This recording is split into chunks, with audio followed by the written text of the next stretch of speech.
The hour of 10:30 having arrived, I'm going to call to order the Higher Education, Finance, and Policy Committee. Members, you have the agenda before you. We are going to go over the two bonding requests, capital investment requests of the University of Minnesota and the Min-State system. So with that, we'll have the University of Minnesota first. And I think it's Provost, is it Croson? Croson, very good.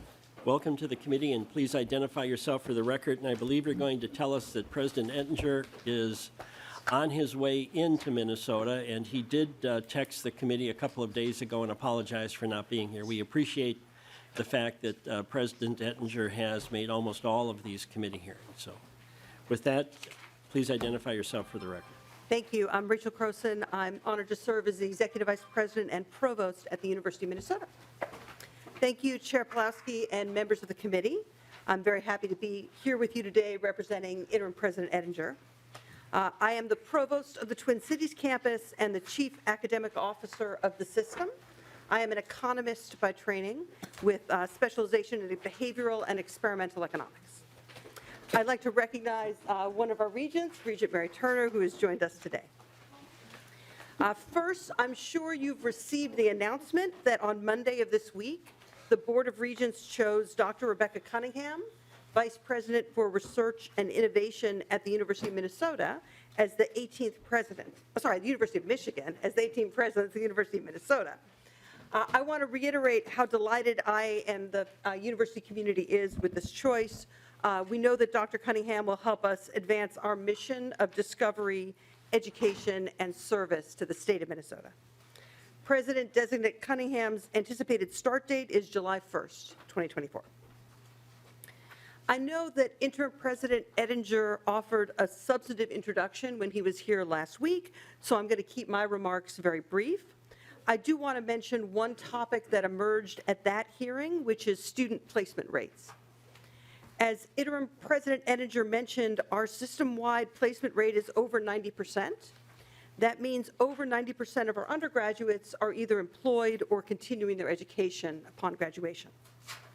Of those employed, over 2/3 of them, in particular 67.3%, are working for a company or organization in Minnesota. This statistic is the one that was shared in the December Board of Regents meeting.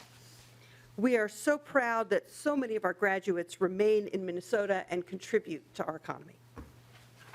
Our placement rates and how they break down between the various categories can be found on our public dashboard. I'd be delighted to share the web address with anyone who might be interested. Now to the business today. We're hoping to secure support from the House Higher Education Committee for our capital budget here before you today. Our capital budget request, totaling $500 million, is entirely devoted to higher education asset preservation and replacement, or HEAPR. We want to thank the authors, Representative Walgamot, for agreeing to author our bonding bill in the House. This request would allow for the renewal of more than 150 buildings to support education, research, and outreach across the state of Minnesota. The funding would help to address a large and unfortunately growing backlog of facility needs across our campuses. I also want to reiterate that we are eager to enhance our partnership with all of you this session and beyond. We cannot be a great university without significant help from the state of Minnesota. And similarly, a strong university contributes to the health and greatness of our state. I invite any of you to visit any of our system campuses to get a glimpse of what we're doing to educate our students, to create and discover, and to improve the lives of all Minnesotans. Thank you for your continued support of this mission. Now, I'd like to turn it over to Alice Roberts-Davis, Vice President for University Services, to discuss details of our bonding request. But if time permits, I'd be happy to answer any questions you may have, either now or at the end of the testimony.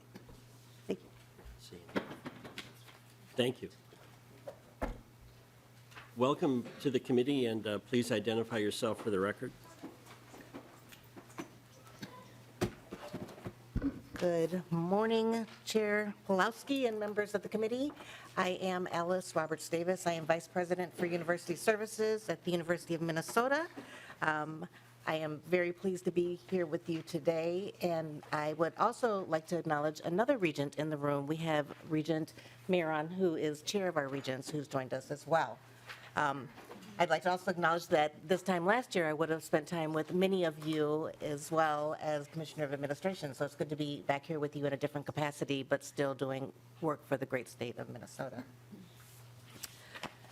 We really appreciate the opportunity to talk with you about the partnership between the state and the university. Since HEAPR was first enacted in 1994, the university has made it a top priority, and for us this year, it is our only priority for capital bonding, meaning that we won't be asking for any additional dollars for new buildings or projects. Our request is for $500 million, similar to the request that you've heard from Minnesota State. And our interim President Ettinger and Chancellor Olson have been working closely together, traveling around the state and talking about this need and why it is such a high priority for both of our systems. Vice President Roberts Davis, I'm going to pause you for a second. In the Capital Investment Committee, we had an interesting exchange, you and I, over how the governor came up with this $102 million that he had in his budget. Could you explain what you told us in Capital Investment to this committee, how that number was arrived at? Mr. Chair, members, I'm not sure how the governor arrived at the $103 million that he recommended. What I suggested is that when we prioritized our projects, you would see roughly about $103 million for the top project for each campus, with some additional money for some HVAC, roof, window projects, et cetera, because those are our top needs. So Vice President Roberts Davis, if we gave you approximately the same number with the stipulation that it be used that way, what would the reaction of the University of Minnesota be? Of course, Chair Pulaski, we would be grateful for the HEAPR dollars, but I think there would be a lot of unanswered, really critical needs across our campuses and outreach centers. Vice President Roberts Davis, I appreciate the answer. As you know, the capital investment bill is probably the primary bill this session. And we're scrambling to make sure we address as many needs as we possibly can. And today you're going to give us the biggest needs of the University of Minnesota. The ongoing discussion will be how the systems use whatever it is that we do give them. So I'm intrigued by the fact that if that is the way the governor developed his bonding, but you're not sure that is the way, it just happens to be if you add those numbers together. That's correct, All Mr. right. Chair. Thank you for the clarification. Proceed. Absolutely. Again, this $500 million approach, the number that we've requested is a different approach than we've used in the past because our circumstances are so dire. Our message really is that if you will give us the $500 million to update our existing facilities, that we won't ask for money for new projects.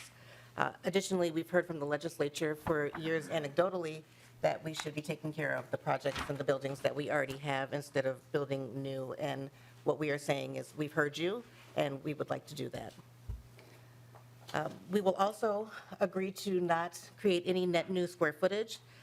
Our focus would be with implementing HEAPR dollars and consolidating and shedding any obsolete square footage on our campuses. At the university, much like the state, we use a systematic approach to assess and grade the condition of our buildings and track their progress over time. What is particularly concerning for us is that we have now achieved about a $6 billion need, and more than 30% of our buildings are in poor or critical condition. You should look at the donut and read the red and yellow together, because fair and below average buildings can fall into poor and critical condition very quickly without a timely investment. State bond funding is less predictable than ever. There is very little ability for us to forecast how much funding the university will receive, when it will receive funding, and even if it will receive funding. And this unpredictability makes it very difficult for us to create accurate and meaningful capital plans and to align the development of reinvestment projects with the availability of state funding. Over the last decade, the university has only received about 10% of the funding that we've requested, and in half of the last 10 years, we received $0 for HEAPR. Buildings already in disrepair have slid further into disrepair. Now, each of us knows that if your home is 50, 60, or 70 years old, you can expect to replace major equipment. You'll need to replace the plumbing and the electrical and the mechanical, and you'll probably even need to do something with the roof or the windows, and it's no different for us at the university. An emergency repair is far more expensive than a planned upgrade. Vice President Roberts Davis, we have Representative Wolgamott has a question. Well, thank you very much, Mr. Chair, and thank you, Madam Vice President, for being here this morning, as well as for taking time out of your busy schedule last week to welcome me to campus to take a look at some of the top projects in this HEAPR request. It was very helpful to go and see firsthand both the severe need of state investment in these projects that are on this list, but then also the kind of excitement of the potential of what we can do by investing in these brick and mortar projects. So just wanted to thank you and acknowledge that was a very impactful experience for me. One thing, Mr. Chair, that I really wanted to emphasize the committee's attention and the public's attention is, if you wouldn't mind going back a previous chart, Madam Vice President, the inconsistent state funding contribution to backlog. And if you look at that number in the bottom right corner, 11%. 11%. Let that sink in, Mr. Chair and members, that over the past 10 years, we have only funded 11% of the university's infrastructure needs. That, to me, feels like a dereliction of duty on the part of our state and cannot continue. We need to step up and do a better job as a state and live up to our promise of supporting these buildings and their infrastructure. So, Madam Vice President, in light of that number, that 11% of what's been received of the need over the past 10 years, Madam Vice President, can you convey to us what that 11%, if that were to continue, if we were to continue to have the status quo and just do kind of the bare minimum 11% of funding these requests, what impact does that have on enrollment? What impact does that have on Minnesota's workforce, on attracting students, the best and brightest students from throughout the country to come and learn in our facilities? And then lastly, what impact, if that continues, does that have on attracting businesses to the state of Minnesota? Because when you hosted me last week at the food and nutrition building that's at the top of the list of requests, I was really taken aback to see a poster board that had graphics of all the different businesses that partner with the U to do research, to do development in that building. That's huge for our state's economy to be, it's a major attractor for businesses to be able to have the University of Minnesota and all of your resources and all of the brain power there. But again, if we continue at 11%, what impact does that have on our ability to attract businesses to our state? Mr. Chair, Madam Vice President, if you could just kind of paint the picture of, it's one thing to look at a number on a spreadsheet, but what impact does that 11% have on our enrollment, on our workforce, on our ability to partner with and attract businesses to our state? Vice President Roberts Davis.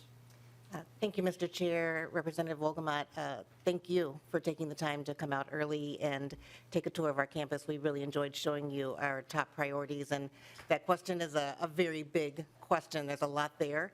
I'd love to take the next 90 minutes of the hearing to talk about all the different ways in which that funding impacts so many critical things at the university, but I'll be brief and talk a little bit more about it throughout the presentation. But to hit the highlights, enrollment suffers. It absolutely suffers because of it, and we think that there's obviously a chicken and an egg type of situation there. Do we see declining enrollment at times because of our facilities? Because students have a choice. We have to be competitive. They have the opportunity to look at other universities, and they're looking at the facilities. They're looking at the faculty. The faculty is attracted by the facilities, the laboratories, the actual physical plant that they'll be working in. You'll hear from our associate professor today who will say that grants are highly dependent upon the facilities that you're able to present to the granting agencies or grantors. And so enrollment is highly dependent upon what type of facilities we can produce. And on top of that, we have done a very good job with our K-12 education. And so sometimes students will come and look at our facilities and say, this is actually a step backward from my high school in terms of laboratories and facilities. And so we want to make sure that we remain competitive and that we can offer students facilities that are commensurate with the facilities that they'll be working in when they join the workforce, and not something from 1950s that is not really compatible with what they'll be learning and working in their futures. As it relates to the workforce, the exact same thing. I believe that companies want to know that they're hiring people who understand how to work with the equipment and in the facilities that they have, that are current, that are modern. We know that, for example, with the Food Science Nutrition Building, there are at least 3 universities within driving distance of the University of Minnesota who have built or refreshed their facilities and are much more modern, and those become competitors. Students have a choice, and we want to make sure that, again, faculty and students see our facilities as best, and also that are aligned with the world-class programming that they'll receive when they come to the University of Minnesota. As it relates to businesses, you're absolutely right. We have a full banner of dozens and dozens of businesses that work with the university for their research, and the fact of the matter is that we actually don't have capacity to take on all of the businesses who would like to do business with the University of Minnesota, because we are doing top-notch research, we are doing development, and with the facilities that we currently have, we simply cannot take on all of the capacity that's out there. Representative Vogelman. Well, thank you very much, Mr. Chair, and thank you, Madam Vice President, for just shedding more light and context as to the consequences of the status quo. And I really hope that that 11% on that spreadsheet stands out to all of us as a call to action, that as a state, we need to do a better job of taking care of these buildings and infrastructures on campus, because it's not just about the bricks and mortar, it's about the students and attracting students. It's about our future workforce. It's about making Minnesota an attractive place for businesses to come to. And so I appreciate you giving more context as to what that 11% means. And I really hope that we as a committee, as a legislature going forward, can do a much better job of living up to our commitment to the University of Minnesota, taking care of these buildings and facilities, and empowering the incredible work that you do in our state. Thank you, Mr. Chair. Representative Rare. Thank you, Mr. Chair. So on this slide, as I'm looking at it, I think that it should be noted that typically the pattern of the legislature is we don't normally bond every single year. If we do, it's the odd year, so to speak, is much, much smaller. So while it looks, yes, there are zeros there, but we have to understand that the typical pattern of the legislature is the second year of the biennium is typically when we do bonding. Last year, obviously, was a historic over $2 billion in bonding. So that was uncharacteristic, again, historic. So, we had a $19 billion surplus, so there was a lot of money to go around, and then we still bonded on top of that. But my question to you is, what's not listed, so now that I've clarified why there's zeros there, the question is, what's not on here is money, the bonding money you receive to build new buildings, because, right, so you get HEAPR or, and if you are focused on HEAPR, then all the money goes there. But in my tenure here, I'm starting my 12th year, I remember at least some money going to build some new buildings. So I'm wondering if you happen to have that information also, and if you don't, that if we could be provided that so we could look at the totality of bonding for the University of Minnesota, not just the HEAPR request, because when you ask for us to spend millions of dollars to build new buildings, of course that takes away from HEAPR. So I don't know if you have that with you, but that would be helpful as a comparison, because that's really the total picture that we would need to look at here at the legislature. And we try to prioritize HEAPR. That doesn't always happen, does it, Mr. Chair? But we certainly try at the legislature to prioritize. Representative Rarick, I believe on their sheet, they have prioritized by campus. And those priorities are the number one priority for each campus, ranking them on all the way down. Is that correct? Representative Pulaski, those are the list of projects by campus, not necessarily in priority order, but in dollar amount order. But I believe Representative Rarick is asking about the priority of HEAPR over new funding for buildings. I agree with you that I don't have that information with me at this time. I can provide that information with you or to you at a later point in time. But this is really about how are we preserving the buildings that are already on the campuses, and with the concession that we aren't going to build any new buildings because the ones that we have are not being well maintained. Representative Rarick, I'm going to follow up after you're done on this one, but Representative Rarick. Thank you, Mr. Chair. I bring it up in relation to the slide that we're looking at right now, and it's only a partial picture of what the legislature has offered in support to the University of Minnesota system. And I think it's important to understand the full picture of the full funding, and it leaves off quite a bit of money off of that, because the choice was to build new buildings at that particular time, and that makes, a lot more to maintain. And I know that you've got 33 million square feet of buildings throughout your entire system. And just as a comparison, since we'll have Minn State next, it's a little over 22 million square feet across their 54 campuses. So even though they have vastly more campuses, they have less square footage and are doing a phenomenal job. I will say that because I'm looking right at them. So I just want to point that out as well, that you have you're very building heavy, intense, that infrastructure is very heavy. And I understand because you're a university system, so I understand that. Thank you, Mr. Chair. Vice President Roberts Davis, I'm going to go back to your breakdown sheet by campus. So this is in the priority of the largest amount of money. What would this look like if we had the priority of what needed to be done first?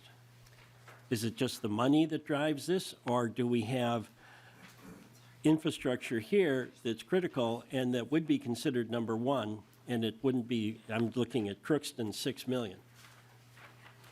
Representative Pulaski, coincidentally, this happens to be almost in order of priority based on dollar amount as well. The only difference would be on the Twin Cities campus, the top priorities would be line number, I believe that it is 55, for the Washington Avenue pedestrian bridge would be a top priority. Line number 47 for the food science nutrition building would be a top priority. And line number 56, Eddie Hall, would be a top priority. Vice President Roberts Davis, this is an interesting discussion because at one point it was the money that was the top priority, and now apparently this is the priority of each campus, which I thought was clarified in capital investment. So I'm going to pursue this a little bit. This is a different type of bonding bill when we're doing HEAPR.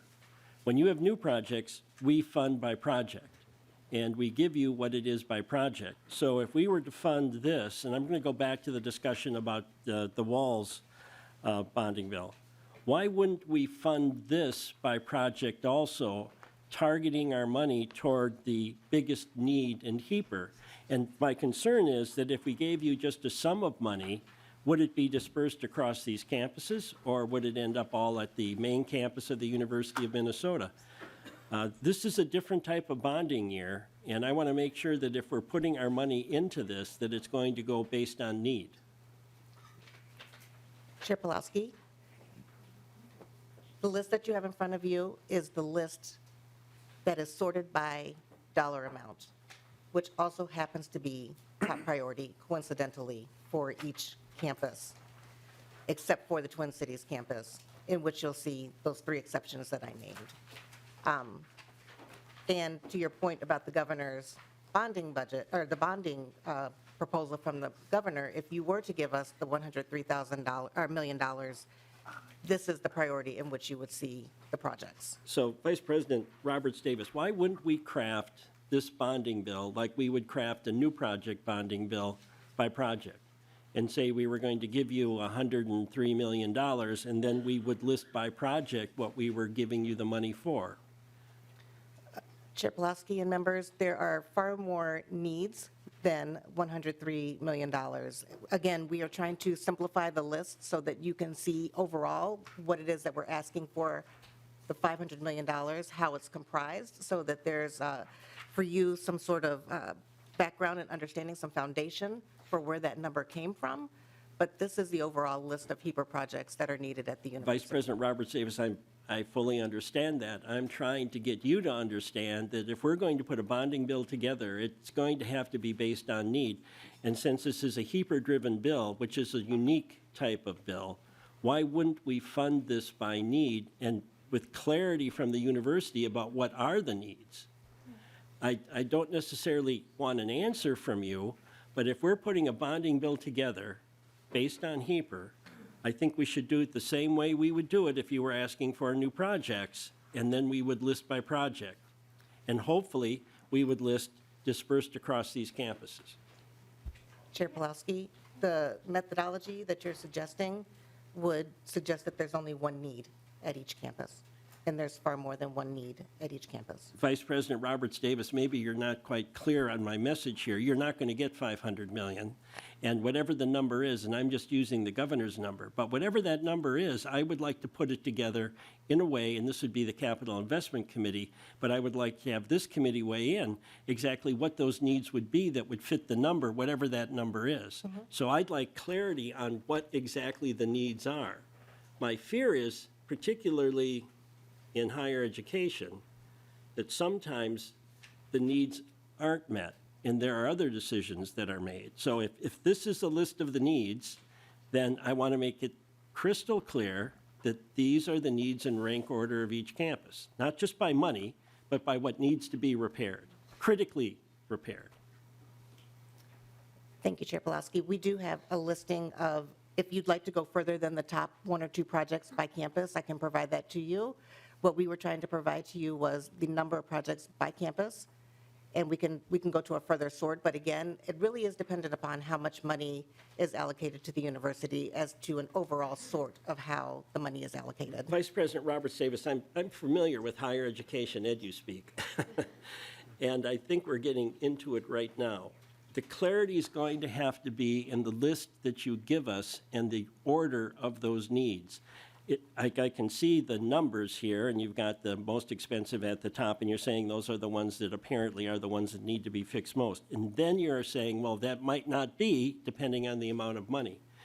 There's going to have to be more clarification here between this committee and between the Capital Investment Committee. Chair Pulaski, may I make a clarification, please? Yes, absolutely. I'm not suggesting that the top priority changes based on the amount of money that we receive. The top priorities are the top priorities.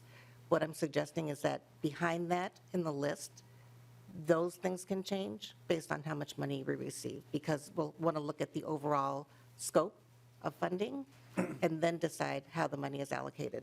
As I go through my presentation, I can show you a breakout of how money is allocated across campuses generally. We have a formulaic methodology for that, and that could hopefully describe how the money would be allocated across the campuses.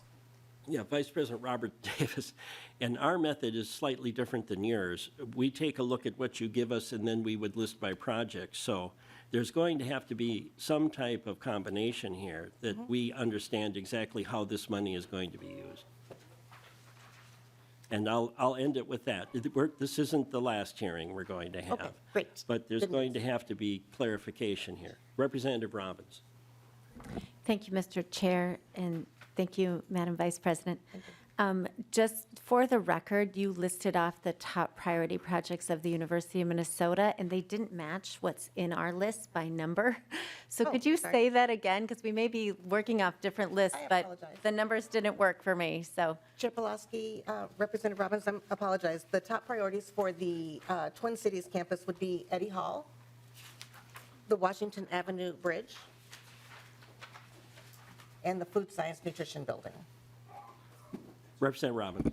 Thank you for providing that. I appreciate that. And Mr. Chair? Representative Robbins. Thank you. The other question I had, I don't know if this is the right time to bring it in, but I understand these are HEPA projects. It's not acquiring new buildings, it's not new construction, but there has been undercurrent of discussion about reacquiring some of the medical buildings. So how does that play into this? Vice President Roberts Davis, and be careful how you answer this one. Chair Pulowski, Representative Robbins, these are for our educational buildings on our campuses. This is not associated with the academic health portfolio. Representative Robbins, Representative Liebling and I had a meeting last week to try to get the first steps in actually answering your question. So far, we don't have an answer for you, but we're going to pursue it. Mr. Chair? Yeah, May I? Representative Robbins. Thank you, Mr. Chair. Thank you for that. For the global discussion of what we're investing in the U, I know last year there were supplemental budget requests and last-minute requests. I just want to make sure that we have all of these pots of money under discussion as we're thinking about it. So if there is going to be a request for the acquisition of the medical campus, I would like that to be part of this broader discussion. Thank you. Representative Robbins, Representative Liebling and I met for the better part of a half hour here, and we agree with you wholeheartedly. There's going to have to be, because I don't understand where the university's going with the medical request either. Is it capital? Is it general obligation bonds? Is it just straight up revenue? So until if we get clarity, we'll have the hearing here so that you'll understand it. Representative Cleveland. Thank you, Chair Pulaski, and mine is just a question about process. I'd like for us to be able to get through the presentation.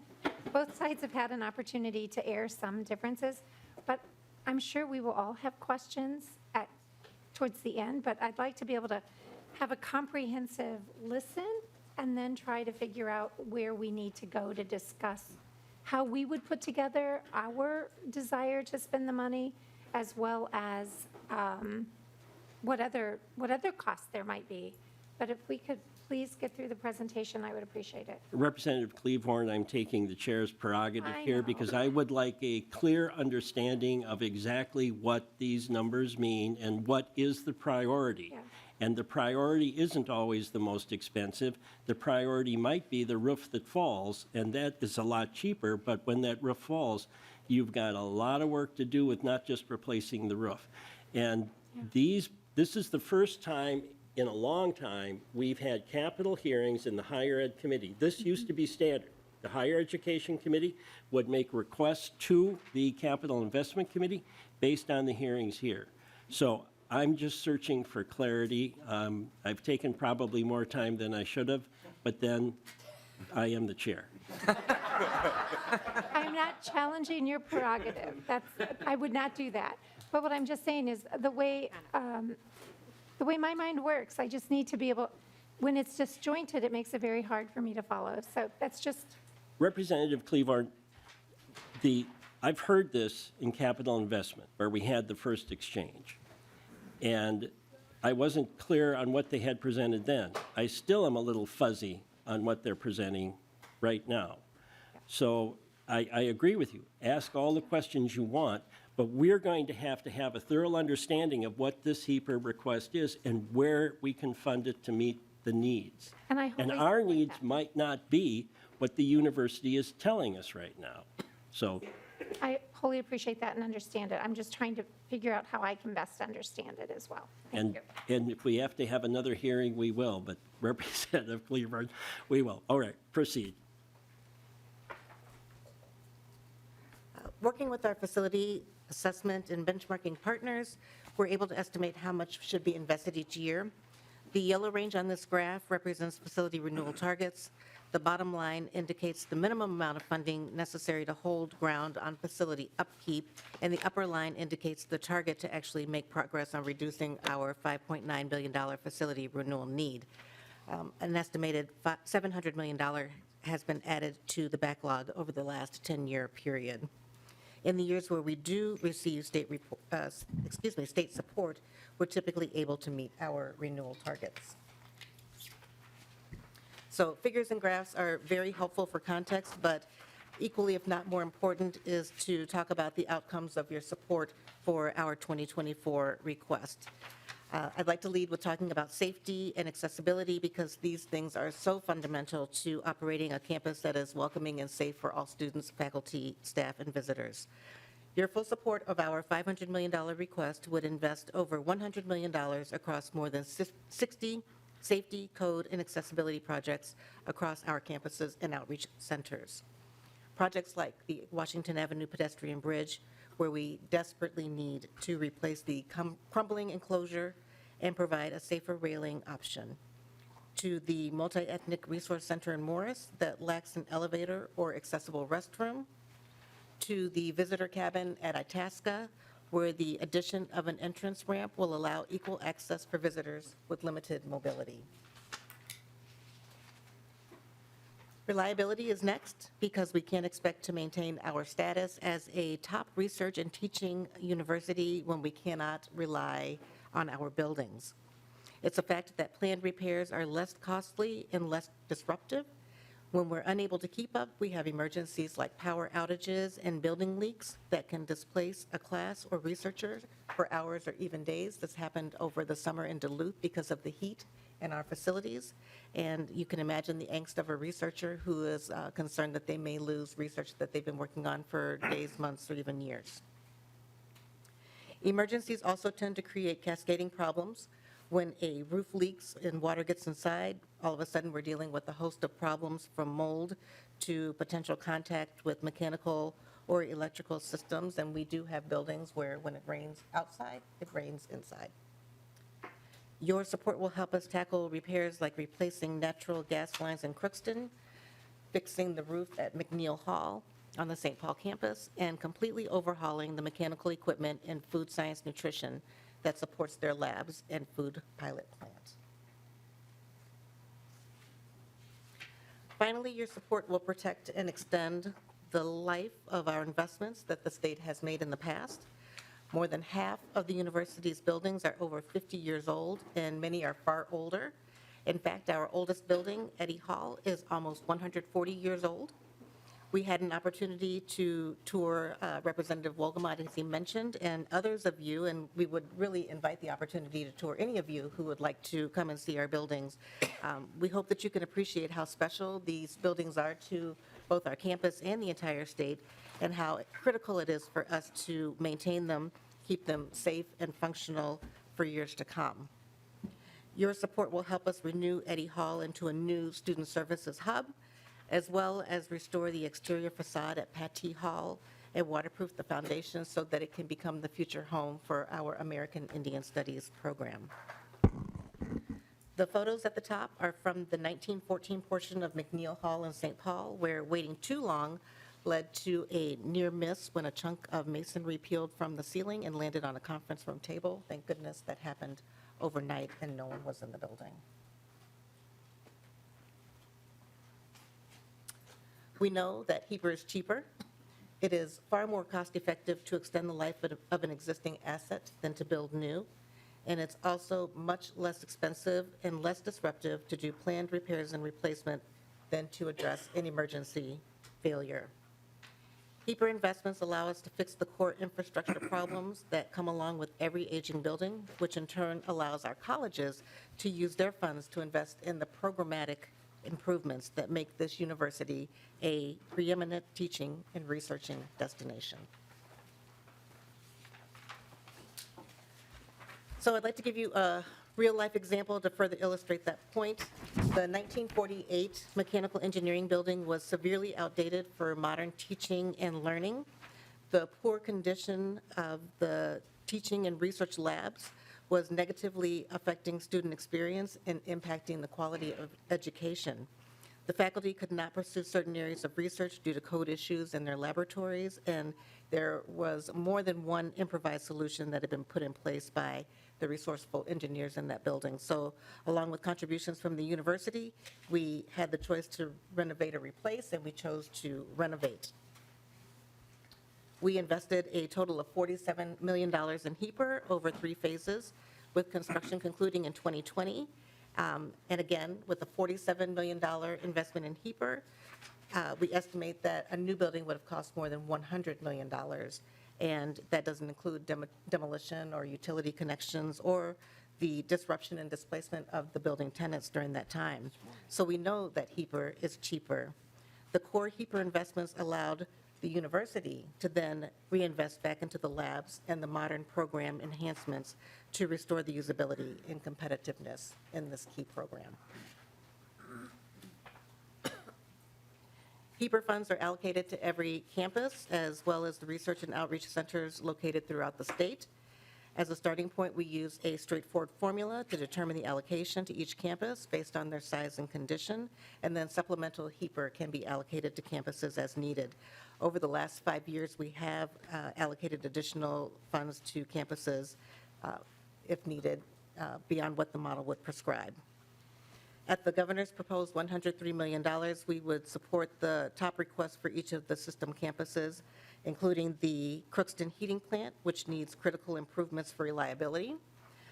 For Duluth, it would be Heller Hall, which needs comprehensive HVAC and code renewal. And last Thursday, you heard from our student, Julia Covert, who said that the building is home to most of the environmental and social sciences classes, and there are thousands of students there each day. The building has not been renovated in 60 years and has outdated classrooms and insufficient lab spaces and poor ventilation, in that they would really like to see that work completed. In Morris, we would invest in the Multi-Ethnic Resource Center, which needs major code and life safety improvements.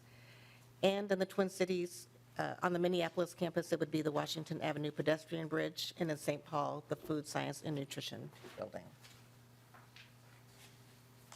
We talked briefly about this before, but this really is about a workforce issue. If we don't invest in these buildings, our students have other options. They leave the state. Once they leave the state, they may make relationships both personally and professionally in other places, which means that they don't come back to Minnesota, and that is a workforce leakage issue. Our data shows that far more students leave the state than come to the state for education, and so we want to make sure that we attract and retain our top students and our top talent here in the state of Minnesota for our corporations and for our future workforce. When we receive state funding, we put it to good use, and we're poised to do the same thing in 2024.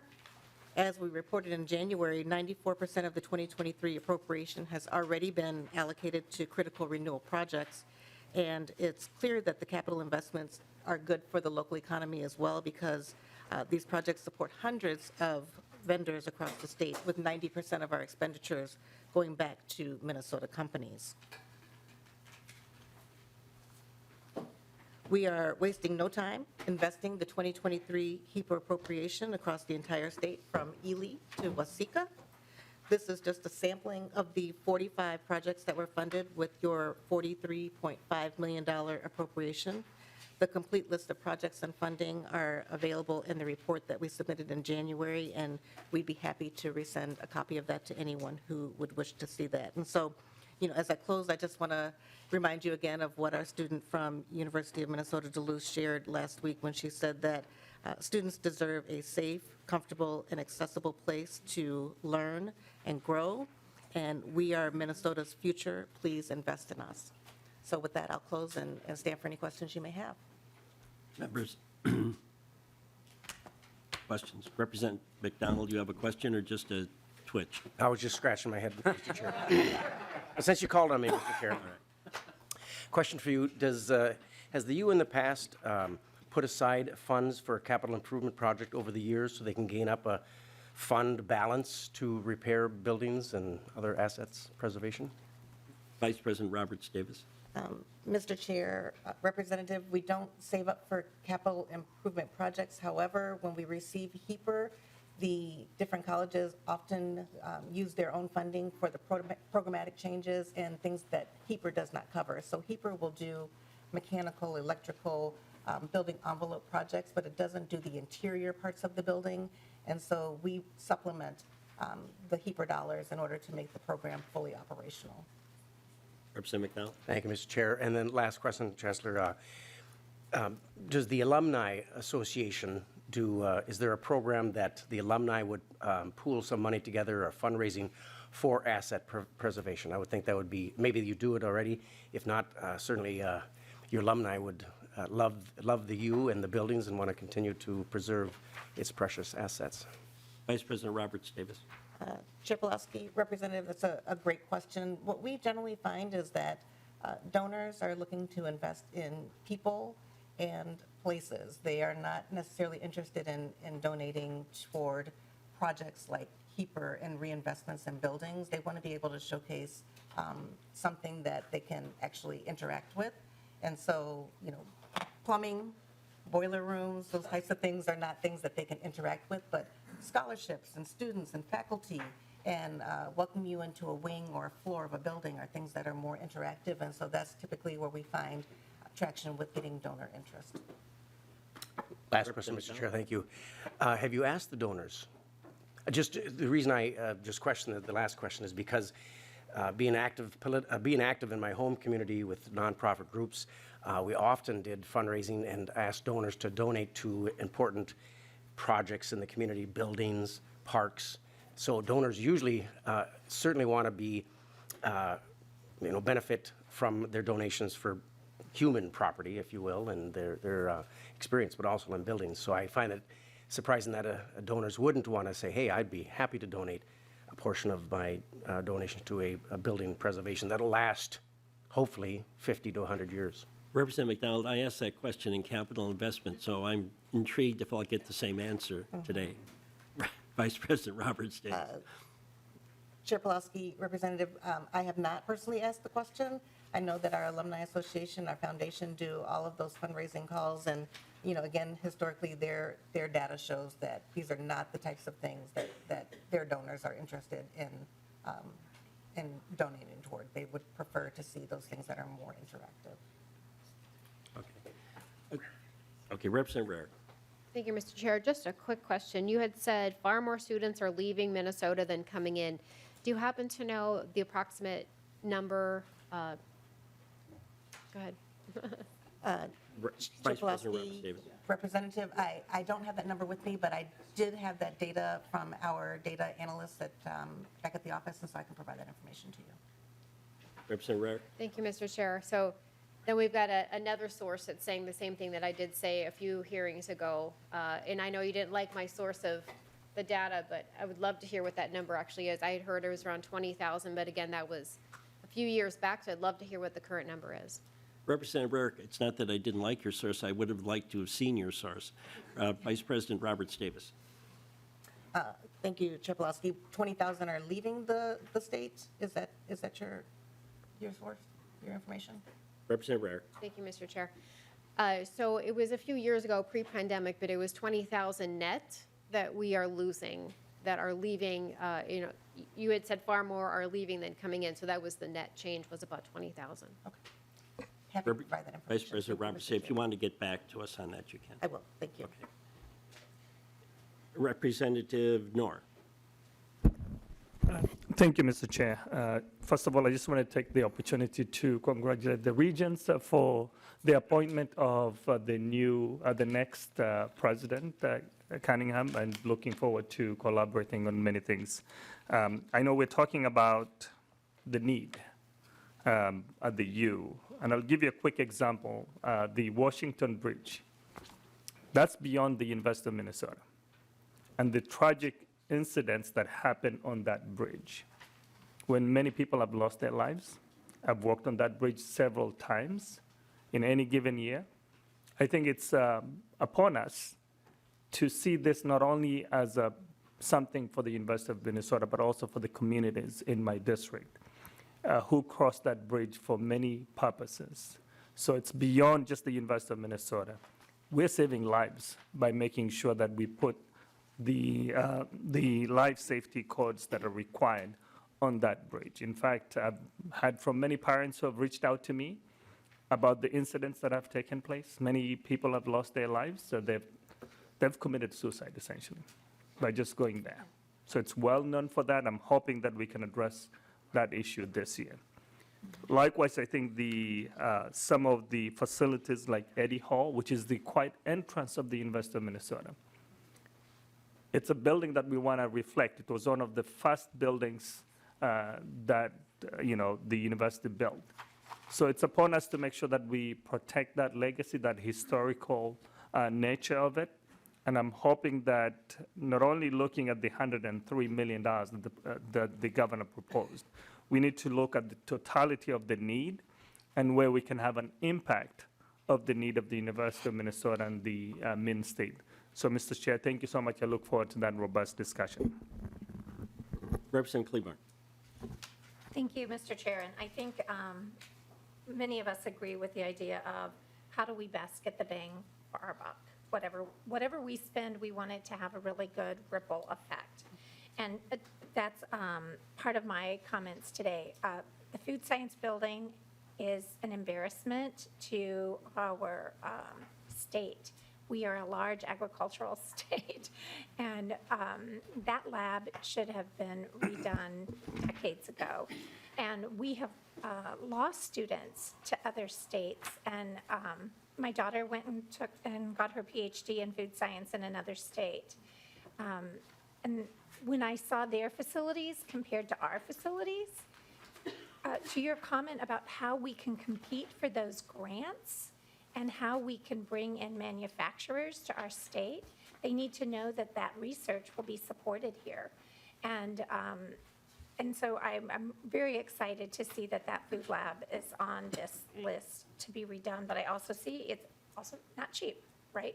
So we have to make investments to make money and to drive our economy. So I want to say thank you about that. And I want to just make sure that I understand, oh, well, one other thing, when you said raining inside and outside, I know that when some tours were being set up for either professors to try to recruit professors, you have to look at the weather to say, can we take them through this space? Because they won't come here if they need an umbrella to do a tour of the university on the inside. And that is a real fact. I mean, I have worked with people who were bringing in professors for that space. And then looking at being able to be competitive for NIH grants, being able to be competitive for agricultural grants, being able to be competitive for educational grants, we have to have the facilities that can support the research. And that's a huge part of the university's mission, which is also often left behind when we only focus on the academic piece. So we've asked you to do this work, and I'm very interested in how we can best support that mission. And I know that you were a good steward of our state buildings when you were the commissioner of admin. So I'm asking and looking forward to that relationship as we go forward with the HEPR request. Thank you.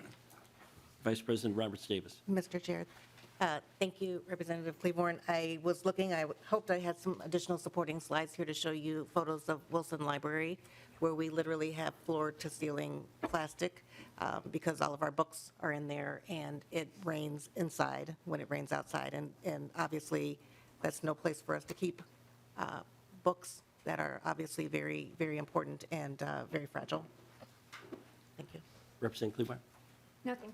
I'm going to request another meeting with the university, and I would request that this list that we see, not just on money, I would like to see a list broken down on need. And this goes to the questions that were raised by Representative Noor, Representative Cleburne. So I'd like to see it first. I'd like to meet with you in my office to go over this with staff. And then if the follow-up hearing would be on that. So, Vice President Roberts Davis. Chair Pulaski, may I provide you with this list based on need with just the top projects highlighted on Do you this? have enough for the entire committee right now? I'm not sure that I do. I don't. It's the list that was provided earlier. It should be in your packets. Okay. I'm still going to request a meeting with you. Happy to do I want clarity here before we have another hearing, that exactly what we're going to do here. I stated it before. Crafting this bonding bill, why wouldn't we craft this similar to a bonding bill that we would with new projects? And we would craft it by project in the HEPR requests. So that discussion is going to be a discussion I'm going to press for. Why wouldn't we craft the bill that way? And this goes to the points that have been made by several members here about things that are happening. I don't necessarily need a response today, but I want the university to consider that that would be the way, possibly, we would be able to use whatever funds we're going to have in the bonding bill the best way. You don't need to respond. I see you're nodding, so. Yes. Thank you, Chair Pulaski. I'm just trying to think of the process, generally how it's gone in the past, and I'm just thinking out loud here, but generally, we have always asked for individual projects and a HEPA request, and that HEPA request has really just been all-inclusive. So that's why we didn't break them out by projects. And this is. I understand. And this is a new world in capital investment. You have a bill that's totally HEPA, and it's a different type of bonding bill, and you have higher ed involved in it now. So I think we're going to hopefully craft a different type of bill. The possibility exists. Thank you. So, thank you. I know, unless there's another, oh, I'm sorry, Representative Polt. Thank you, Mr. Chair, and forgive me if this was stated. I apologize for running a little bit late here. I was in another committee, but I think we've all sort of voiced the need to sort of address projects and address capital investment sort of by need. But I think it's important really to recenter this conversation. And as I look at the chart in the presentation here showing need and how much was actually provided, I think we all are concerned with getting the best bang for our buck. But when a total of 11% of the need is met, I think it's hard to say that we're getting any bang for our buck. And those of us who are big fans of the statistical analysis world, as I am, know that means tend to be sort of, they tend to react more strongly to strong outliers. And so if I take out 2014, which percentage-wise was something of an outlier, that number goes down to 9%. So we're talking less than 1/10 of the university's request being funded. And and there are similar trends I should point out with the numbers that were provided by Minnesota State. And so I think I just bring that up to sort of remind us that it's pay me now or pay me later. And we're seeing the results of a significant lack of public investment in a public good, in public buildings, in public facilities. And those costs don't just go away. They just end up coming back because, pieces of the ceiling fall onto a conference room table, or students are paying more in tuition or whatever, whatever those costs may be. And so I think when we're talking about bang for our buck, we just need to be clear that pay me now is always cheaper. Or perhaps a better way of putting that is that pay me later is always more expensive. It's always worse results. It's always harder on communities, as Representative Knorr mentioned. So just really wanted to sort of make that point, because I think it's important to remember why we're having the conversation in the first place. Thank you. You wish to respond, or? No, thank you. Thank you, Representative. Representative McDonald. Thank you, Mr. Chair. So I own a 100-year-old building in Delano. It's a flat roof. You know how the chair likes flat roofs. It's actually slanted about 10%, but so I'm not a true flat roofer, Mr. Chair, but close. I do have to get up there and shovel snow off when there's a leak, and we've had a leak. It just baffles me that in this building that there's leaking on the roof, and you have no funds whatsoever to fix it. The only fix is to cover up the books with plastic. That just seems odd to me. There must be something missing, that there's no money whatsoever, that you couldn't call a roofing company to come and fix the hole in the roof, because the building will continue to deteriorate if you don't. That you need to come to the state legislature, ask for money, and have us vote on it, some funds to fix it for the roof. I can't even imagine that. Who on earth would even allow that to happen? So I must be missing something, certainly. And if I am, you certainly will, you can slap my hand on this one. But I don't understand how that's not fixed right away. And maybe you did, maybe this is in the past. But if it's still leaking, how on earth do you have no money to fix it? That just is surprising. I'm curious to get your answer on that. Vice President Robert Davis. Mr. Chair, Representative, I'm looking for the line item dollar amount on here. I'm not that quick with it, but I'll hopefully find it here. These are large projects. We don't have a fund. We don't have a CAPRA fund like the state of Minnesota does. If we don't have the funding for it and we don't have HEPA, we are not able to make these repairs. The money doesn't come out of programming, it doesn't come from any other account, it comes from HEAPR. Representative McDowell. Mr. Chair, I'd be happy or eager to hear your response on this and how they would allow this to continue to deteriorate where it's going to cost even more money. Is there really no money available? I mean, you don't think the donors who donate hundreds of millions of dollars annually as alumni wouldn't come to the table to help save a building? I'm really surprised by this. Mr. Chair, I would imagine you'd feel the same way. Well, Representative McDowell, I am a charter member of the Anti-Flat Roof Society. And public buildings that are flat, and I don't care if it's 3 degrees or 4 or 5, usually it's an architect with a bow tie that has designed it, which is another whole issue. And the one thing they do well is leak. That's it. They leak, and they're going to leak in 10 years, or they're going to leak in less than that. And when we get 19 inches of snow in a winter, yeah, that's going to be hard on it. My problem with this whole thing is this is a brand-new world we're in. You've offered us a bonding request that's just cheaper. You've never done that before. True. Also, we've broken it down by committee. If you recall last year when we were looking at the fact that you had record enrollment problems, we did that over a 10-year span by committee. This committee has said that we're going to look at campus by campus.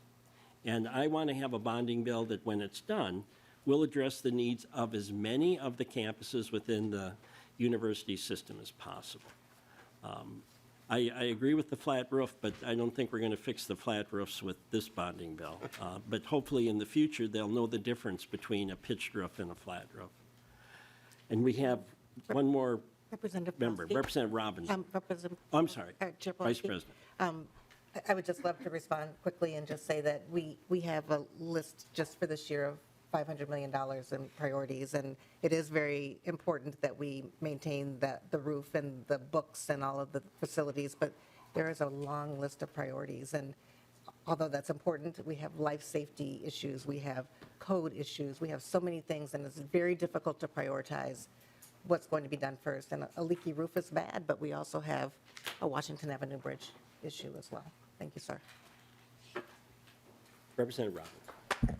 Thank you, Mr. Chair. I'll be brief. I just want to respond to a couple things. First, I'm kind of stunned there's not some sort of an emergency fund for repairs. Like for the regents listening, in the scope of the university budget, that might be something that needs to be considered.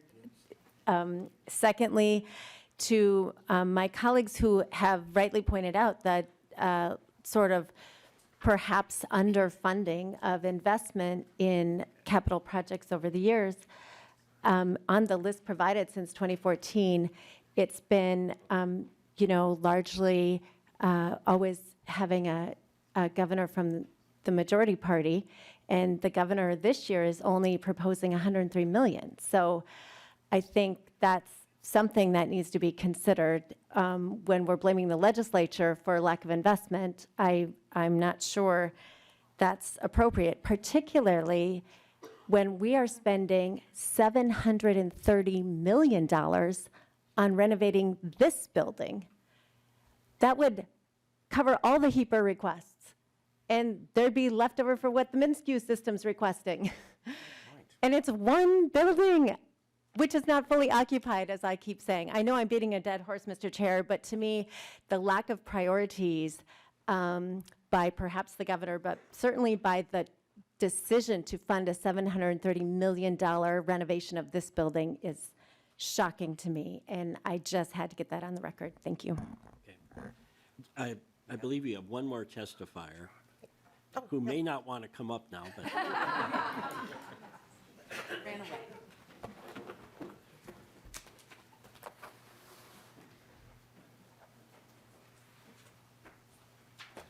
Welcome to the committee, and please identify yourself for the record. Thank you. Good morning. Chair Pulaski and members of the committee, thanks for having me today. My name is Kathleen Hill-Gallant. I am an associate professor of nutrition in the Department of Food Science and Nutrition. We're housed in the College of Food, Agricultural, and Natural Resource Sciences, CFANS. And I work in the food science and nutrition building, so one that is on a top priority for this HEPA request. Within my role, I teach both undergraduate and graduate students, and I conduct research in nutrition and chronic disease. And I am a registered dietitian. My education responsibilities at the U are to teach future dietitians. So our building is one with critical needs for infrastructure improvements in this HEPA request. These updates are long overdue, and I'm happy to hear that several of you have come and toured our building and saw it. And as much as I don't like to hear that our building is an embarrassment, it is really an accurate statement compared to our peers. So these are long overdue. They're affecting the safety, the learning environment, our research productivity, and our ability to get external research funding into the university. And ultimately, all of that affects our ability to fulfill our land grant mission for research, teaching, and service to the state of Minnesota. So I came to the U just in 2020, and I came from another Midwest Big Ten land grant peer institution. And what drew me here was the long-standing reputation of the university, the 50-year reputation of the Food Science and Nutrition Department. We've had many illustrious researchers and a lot of great students coming out of this department. But also, I wanted to be closer to my family here in Minnesota, and that was a big draw. So as much as I was happy to come here, I quickly experienced challenges related to the condition of our building. So I purchased a key instrument for my research when I first arrived, and it really had some very simple electrical and ventilation needs. But this ended up requiring construction that cost more than the instrument itself, and this was largely due to needing asbestos abatement to do that installation. So the aging infrastructure of our building really impedes and makes more costly our ability to conduct and fund world-class research. I'm also currently awaiting receiving a significant grant of several $1 million from the National Institutes of Health to conduct 2 clinical research trials in people with kidney disease related to preventing cardiovascular complications in kidney disease. But the success of that project and the ability to fund future research is dependent on having adequate facilities that are included in this HEPA funding request. So our department is a hub of food science and nutrition for the state. Through our mission, we support the vast Minnesota ag and food industry, farmers, and also on the healthcare side, the health and nutrition of Minnesotans. Our community nutrition research and outreach includes partnership in many different communities, urban, rural, and tribal nations across the state. And notably, approximately 75% of the dietitians who are practicing within the state of Minnesota received their education and training through our department. So for those of you who might not be familiar with what dietitians do, dietitians really have a critical role in the front line of chronic disease prevention, but they also provide the nutrition care within the healthcare system for Minnesotans who are dealing with chronic disease and other medical issues. So in my closing, I urge you to fully support this HEPA request so that we can continue to deliver on our mission. Thank you. Questions, members? I only have one question for you, and I'm looking at 2 different sheets, the one I got in capital investment and then the one that I have here, and there's just a slight difference. Can you explain, it says Phase 1. So Professor Gall, what does Phase 1 get you for $25 million? Chair Pawlowski and members of the committee, I don't know if I have the specifics on that. My understanding is it's for the real critical infrastructure with the plumbing and heating, electrical, those sorts of items in the building. Answer that, so. Yes. Happy to. Welcome to the committee, and please identify yourself for the record. Mr. Chair, Brian Swanson with Facilities. If I'm looking at the same thing you are here, we're talking about line, well, it was originally line 47 on the first sheet we gave you, which says Food Science and Nutrition Capital Renewal Dash Phase. The Right, dash phase And was the a... one you gave us here is 46, but Yep, the dash phase was a typo that didn't get removed and then got corrected. All right. So the 25 is the number that we would be able to accomplish the so scope. but there we've is been a talking phase about. one then. There was originally split in our planning a phase 1 and a phase 2. At the amount we've got listed here, we could get what we need done in So phase- there, just there is no phasing of this building. at the full 25, I think we should be good. All right, so when we have another list, let's make sure it's clear that there isn't a phase one and a phase two. Correct. All right, thank you. Members, any other questions? Representative Rarick. Thank you, Mr. Chair. Just really quickly, what is the, before you go too far, what's the age of this building since it has asbestos?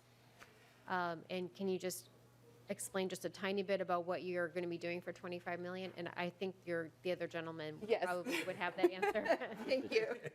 You're welcome to do No, thank you. Mr. Swanson. Mr. Chair, Representative Rarick, the Food Science and Nutrition Building was, the original parts date back to the 1950s, and it's been added on to at a variety of points. Most of the systems inside are obsolete. There's no fire sprinkler, there's no current mechanical system, there's no air conditioning, the electrical system's inadequate. It's the wrong voltage and type for the kind of modern electrical equipment. So like we can do with HEPR, this is largely a heart and lung transplant for the building, modernizing all the systems that are behind the scenes, which then allow the faculty to come in and do the kind of improvements they can get funding for through grants. So we use the state money to fund all the infrastructure for the building, and then donors, faculty can come along and fund the parts that provide that programmatic enhancement. Representative Rarick. Thank you, Mr. Chair. Wow, that's almost unbelievable that you would have a building that's almost uninhabitable the way you described it. That's a lot. So 25 million, it will take it, how much is the entire project then? So it's got to be more than 25 million if you're doing, sounds like Mr. almost like Swanson. a gut and repair. Chair Pulaski, Representative Barrett, the project itself is 25 right now. If along the way this one gets funded and we find other things that come with donor money that we would tag on, we would do it. But right now the scope is the 25 million. If you look at, there are other projects in the request, the Eddie Hall project where the state is funding a portion of that, but then we are counting on donors and others to come and finish off the rest of the funding there. So, Mr. Swanson, this is a partial answer to Representative McDonald's question. You do seek donors to do some of these repairs and replacements. And I see other heads nodding. That wasn't exactly the answer we got in capital investment, but I'm pleased that you do. And Sure. again, let's get clarity on this list so we make sure that we exactly know the amount. So, yeah, Representative Claiborne. Thank you, Mr. Chair. And just for clarity, it's my understanding that HEPR can be used for physical structure, but it's not for things that can be moved once the building is put into place. So a refrigerator, a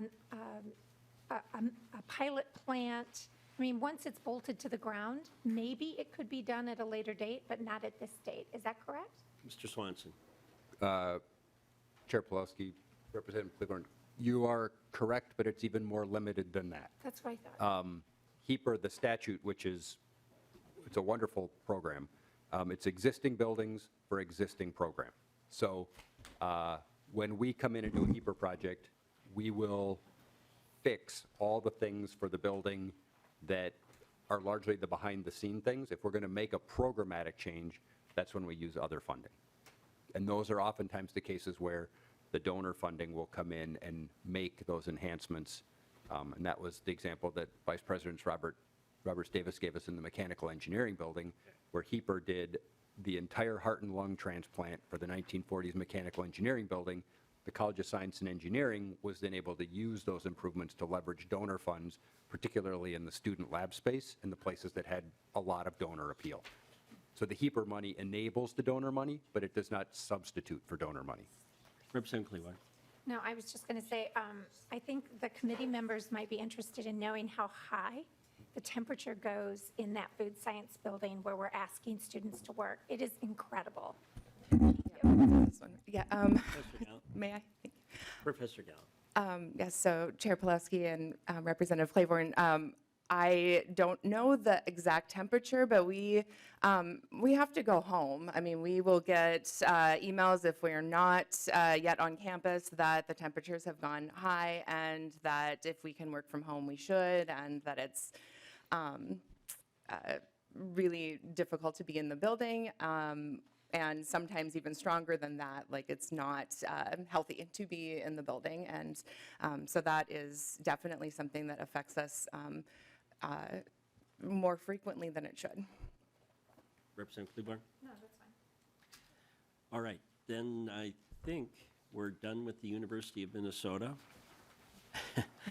We have 15 minutes for the Min-State system to start, and we'll have to pick them up later. So, Chancellor, welcome to the committee. Please identify yourself for the record. And members, if you would save your materials in your packets, because we'll be revisiting them, so.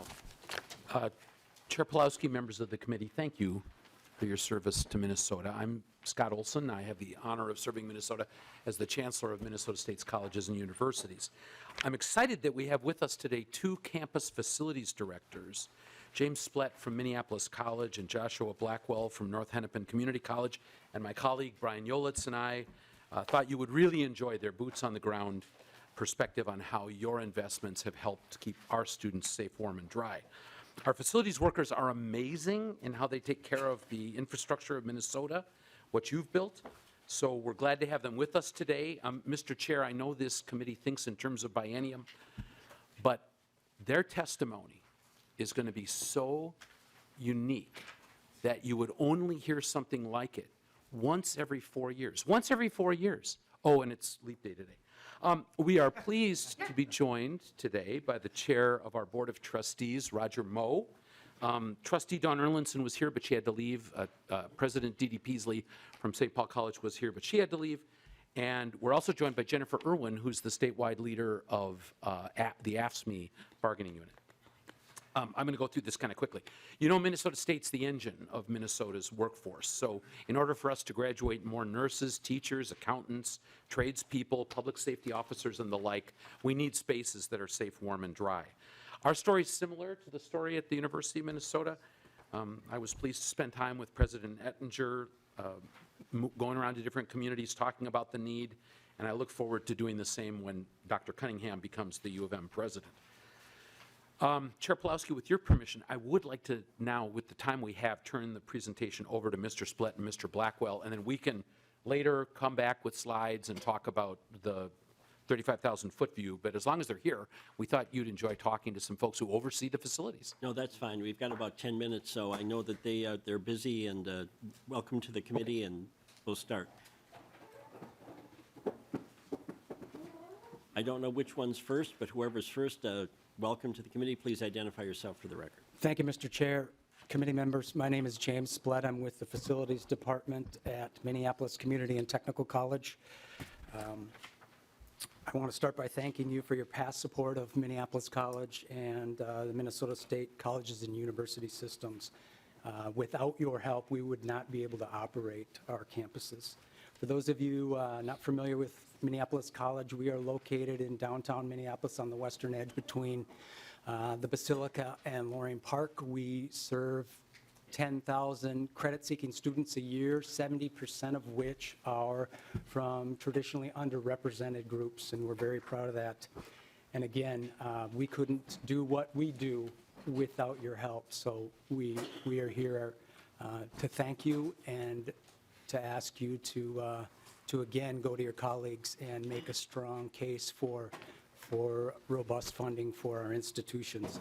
I can tell you on Minneapolis, our campus right now, we have one HEAPR project that we are just finishing up, and that is one of our skyways that connect our Cop Hall with our technology building. That skyway was built in 1980, and like a lot of our structures in the Minnesota State system, it has not been updated or touched since the time it was constructed, so it was way past due its life expectancy for an upgrade. And with the funds we got through the HEAPR bonding, we were able to totally renovate that, confirm there was no structural steel degradation, update the life safety structures, the accessibility issues, and we now have a wonderful new skyway connecting those 2 blocks of our campus that should last another 30 years without any problems and keep our students and staff safe and ease their travels around campus. We also have 2 requests in Minnesota State's current HEAPR request before you at Minneapolis College, one of which is our technology building roof. Chair Pawlowski, I was unaware that there was a anti-flat roof society, but after the meeting here today, I will hit you up for the details on how to gain membership, because that roof is in disrepair. It's going to cost us $8 million to replace that roof. Our technology building is an entire city block, so it is a massive structure. But unfortunately, the architects and engineers are telling us that that roof is in failure status and needs to be replaced. Mr. Platt, is that the first time it's been replaced, or the second, or the third? Sir, I don't know the answer to that. I know the last time it was replaced was in 1995. The structure was built in 1976. So it hasn't been replaced since 95. All right. When you talk about flat roofs, usually it's more than once, and it's almost a decade-by-decade routine, particularly depending on the winters and the weight of the snow. So you're more than welcome to join the Anti-Flat Roof Society. It's a very select group. I appreciate it, sir. So anyway, like our friends from the U of M referenced, when it rains outside, unfortunately it rains on the 5th floor of our technology building, and that space houses our world-class nursing lab. So we have some amazing students in there that when it's raining or when snow's melting, doing their work in their labs and in their classes, they're stepping around waste cans and buckets that are catching raindrops that are coming through the roof. And as the U of M referenced, when you have a roof leak, you have more problems just than buckets catching water. You're having a degradation of all your building systems. We have waterproofing, fire control systems that are being damaged by that roof leak. So this is something that we desperately are hoping for funding to correct. The second current HEAPR funding request that we have that we're hoping for your support is a replacement of our emergency power system and an upgrade of some of our electrical components on campus. Our emergency power system, we have 5 city blocks that our campus is made up of, and each of those blocks has an emergency generator. And 2 of those 5 generators have been deemed past their useful life. Frankly, they keep me up at night. I'm worried about whether or not, if an emergency were to arise, if they would function as we need them to. Although we test them and they were up to code, candidly, when the technicians from the service companies come out to do the routine maintenance, they're shocked that we still have those, that we're still depending on that type of, that age of product. In addition to the update of the emergency generators, what that would also do is let us do some upgrades to other electrical components of our campus and hopefully avoid a similar event as to what happened in August of 2022 when we had one of our electrical systems that powers our technology building, that big beast. We have 2 electrical services that power that, and one of them caught fire and melted and shut down half of the power to that entire building. And that building has the distinction of being the biggest one building in the entire campus. It's a monster, and it has all of our student services and so many of our technical programs and other classrooms and things. And that situation would have been on the news if it weren't for the fact that it happened, luckily, during the 3 weeks between the end of summer semester and the start of fall semester. So we were able to get the equipment fabricated that we needed and get that up and running before fall semester started. But in the interim, we had emergency power running from half of the campus that had power to the other half that, or the other half of the building that did have power to the half that did not, in order to keep some basic functions operating and get enrollment going and welcoming students and all the things that we needed to continue to do even though classes weren't in session. So those are the two examples that Minneapolis College has before you this session. And again, without HEAPR, we can't operate our campus, and we can't do, all the great people I work with couldn't do the job that they do and love to do for our students. So we are respectfully asking you to really advocate for us this year and come back with strong support for a full HEAPR funding. And I would appreciate it if you keep me off the news. You know, ever since that happened with that electrical thing, I have this reoccurring nightmare that I'm going to be standing in front of the technical building, in front of the cameras, and trying to explain why we had to shut down the school for a couple weeks. So, Mr. Chairman, committee members, I appreciate Thank you. your We've time. got about 5 minutes, and I know Mr. Blackwell's anxious to give his report, so. Thank you, Chair. Welcome to the committee, and please identify yourself for the record. My name is Joshua Blackwell. I'm the facility director at North Hennepin Community College. I'll try and make this as short and sweet since we only have 5 minutes left here. We recently had been funded on a boiler project that was funded over the fiscal year 20. That project allowed us to leverage the cost savings from repairing those assets into energy efficient projects for LED lighting upgrades, which we have been able to take those savings and put them into further projects.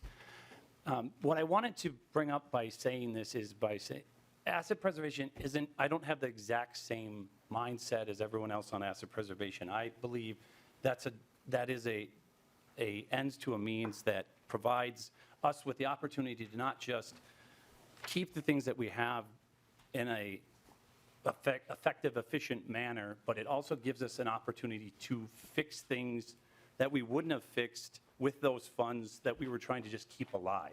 As for an example, on our list, we have our chillers for this coming year, and this just previous fiscal year, you funded our cooling towers. Our cooling towers cost us roughly 12% of the replacement cost just recently to fix the membrane on the bottom of that because it was it wasn't holding water to allow it to be effective in the manner it needed to be to run our system. So with those funds being saved, we can roll them into other projects. We can roll them into other expenses that we have as a facility. We can roll it into having personnel because we have a lot more liberty with the funds that we have in other cost centers versus what we can do with asset preservation, as stated before. By being proactive, understanding what we have and what we can do with these funds, it allows us to plan and predict for the future and actually allocate our funds in a manner that are useful, that are, to a point that Representative McDonald stated, that is something that we can look at and all verify as these are useful things that are respectable that we want to put money into. Asset preservation, in my viewpoint, is keeping the things we have in a manner that we're proud of, that supports our mission, our goals as a state. And I just wanted to share with you, I'm very thankful for everything that you've given us and shared with us so far. And we look forward to the opportunity to use the funds, if given, to do good by everybody and be good stewards with that. So thank you. No, and thank you. I fully understand, particularly when you're dealing with a flat roof with your utilities on it. That only adds to the problem of leaking. We're going to have you come back. And Mr. Yolis, I see you sitting there very anxious, so I'm going to add one more thing to your anxiety. Can you tell us when we return about how the reserves are used in the Minn-State system to address HEAPR issues? And can you tell us that by campus? Not today, but at the next meeting? Welcome to the committee. Please identify yourself. I'll sit on Mr. Blackwell's lap. Mr. Chair, Brian Yolitz, Associate Vice Chancellor for Facilities. Indeed, we'll come back and talk about reserves and how that impacts some of our facility work. Right. And then on your list, I know it's in alphabetical order. Is there a list by priority order by campus? Unless I didn't go deep enough. But Mr. Chair, indeed, I saw many members cruising through our list, and what I'd like to do is just walk through the packet. Takes 2 seconds. Okay, go ahead. The blue packet, I believe it's all stapled together. If you look at pages 1 through 3, at the very top, it says Minnesota State 2024 HEAPR 200 million. That is our capital, that is our HEAPR list. It's listed by college and university and by college and university priority. So example, you'll see at Alexandria Technical and Community College, their number 1 priority is the HVAC replacement of the campus main building. And then their number 2 priority is the 100-wing roof replacement. And that goes down for each of our 33 colleges and universities. The next set of pages, make sure I get this right, pages 4 and 5 reflect if we were to get the number 1s of each of our college universities, and that would total about $109 million. And then the next set is pages 6 and 8, and that reflects if we were able to fund the priority number 1s and 2s at each of our college universities. And then finally, on the last page, page 9, Mr. Chair and committee, is the governor's recommendation. That does not fund all of our projects. It funds about 23 projects for our college universities. But the list is indeed by our college university and their priority or as they presented them to us. So, Mr. Yolitz, if I go to page 5, the one where you listed the campus priorities for 108.568, let's just assume that that is what we gave you, and we actually put into the bill these projects. That would be fine with the Min-State system? That is the priorities, Mr. Chair, that's the priorities presented to us in December when he created this list.